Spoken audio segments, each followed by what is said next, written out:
Morning students, now start our new lesson 21 government. India is the 7th largest country in the world. बच्चों सबसे पहले ये समझ लो कि इंडिया का स्थान पॉपुलेशन में समझो या लार्जेस्ट कंट्री में समझो। लार्जेस्ट कंट्री में 7 नंबर पे है, ठीक है, 7 नंबर पे लार्जेस्ट कंट्री है। It is a huge that single government can not look after the entire country property. जो भारत इतना बड़ा है, 7वें नंबर पे संसार पे 7वें नंबर पे है, तो उसको समझो सिंगल गवर्नमेंट उसको नहीं देख सकती, एक सरकार पूरे भारत को नहीं देख सकती। इतना बड़ा होने के कारण इसको एक सरकार नहीं देख सकती प्रॉपरली। इसके लिए इसको कई टुकड़ों में विभाजित किया गया, कई टुकड़ों में बांटा गया है। We have 2 forms of government and one at the center called central government, union government, and the other of state level, state government. इसलिए इसको 2 जगहों में बांट दिया गया। भारत के 7वें स्थान पे है, इसलिए इसको 2 जगहों में बांटा गया। एक था हमारा सेंट्रल गवर्नमेंट, दूसरा था स्टेट गवर्नमेंट।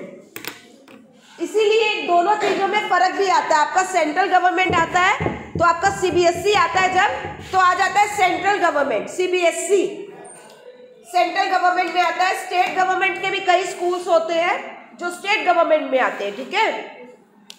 तो पहले मोटे तौर पे हमने 2 चीजें सीख ली इस लेसन में। सबसे पहले ही समझ लिया कि भारत वर्ल्ड का 7 नंबर पे है। इतना बड़ा देश होने के कारण सिंगल गवर्नमेंट इसको नहीं देख सकती, इसको पूरे तरीके से, तो इसको 2 भागों में बांट दिया गया। Number 1 central government, number 2 state government. In this chapter, you will study about these forms of government as well as the judiciary system in India. इनके क्या न्याय है, क्या नहीं है, ये लेसन भी इस लेसन में ही हम सब पढ़ेंगे। बहुत ही इंटरेस्टिंग लेसन है। इससे आपको अपने देश के गवर्नमेंट्स के बारे में पता चल जाएगा। The union government makes law and the whole country and deals with issue of national importance.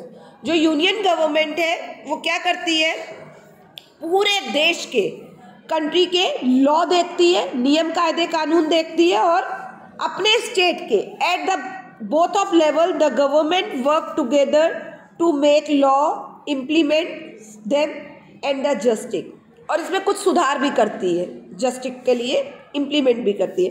Our country follows democratic from the government, it is rule of the people, for the people, by the people. सबसे पहले समझ लीजिए India एक democratic country है। क्या है इसका rule? To the of the people, for the people, by the people. सब चीज़ों में पीपल ही है, ठीक है। The citizen of India have the freedom to elect their representative who form government at the central and state level and run them for a fixed period of time, that is 5 years. Bharat का जो नागरिक है वो free है अपने को elect करने के लिए, अपने को वोट देने के लिए फ्री है, स्टेट गवर्नमेंट को और सेंट्रल गवर्नमेंट को। बट इसका एक निश्चित समय होता है 5 साल का। इससे पहले उनको हटाया नहीं जा सकता और इससे पहले उनको चुना नहीं जा सकता। दोनों ही सूरतों में हमें 5 साल का समय चाहिए। The representative of the central government as well as the state government are the elect after every 5 years. 5 साल का अंतराल है। These representative belong to one of the political parties. Various political parties conduct election. Political parties होती हैं, उनके elections होते हैं। There are many political parties in India. बहुत सारी political parties हैं इंडिया में।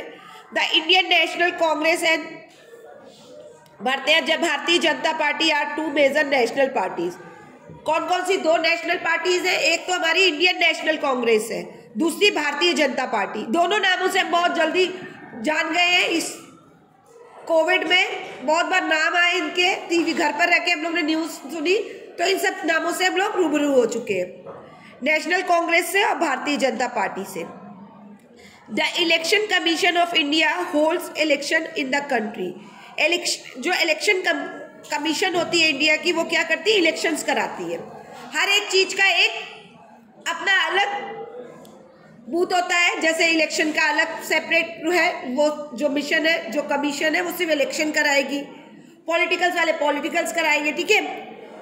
Union government, India has a parliamentary form the government. Our parliament consist 2 houses. हमारे पार्लियामेंट में 2 हाउसेस है, लोकसभा और राज्यसभा। इन दोनों के बारे में हम नेक्स्ट क्लास में पढ़ेंगे, लोकसभा और राज्यसभा के बारे में। बच्चों आज का क्लास हमारा यहीं तक रहेगा। आज आपका होमवर्क क्या है, आप नोट डाउन करिए। आपको दोनों सेंटर के नाम बताने हैं, दोनों फॉर्म 2 फॉर्म्स ऑफ गवर्नमेंट बताने हैं, 2 फॉर्म्स ऑफ गवर्नमेंट, और आपको पॉलिटिकल पार्टीज के नेम बताने हैं, इंडियन पॉलिटिकल पार्टीज के नेम बताने हैं, और 2 फॉर्म्स ऑफ गवर्नमेंट्स बताने। 2 फॉर्म्स ऑफ गवर्नमेंट में आप एक तो सेंट्रल गवर्नमेंट और दूसरा स्टेट गवर्नमेंट बताओगे। और जब मैं आपसे पॉलिटिकल पार्टीज के बारे में पूछूंगी तो आप मुझे बताओगे कि इंडिया में 2 पार्टीज हैं, एक तो इंडियन नेशनल कांग्रेस और दूसरी Bharatiya Janata Party. This is your assignment, now write them. आप इसको लिखिए और मुझे सेंड करिए। Now good bye.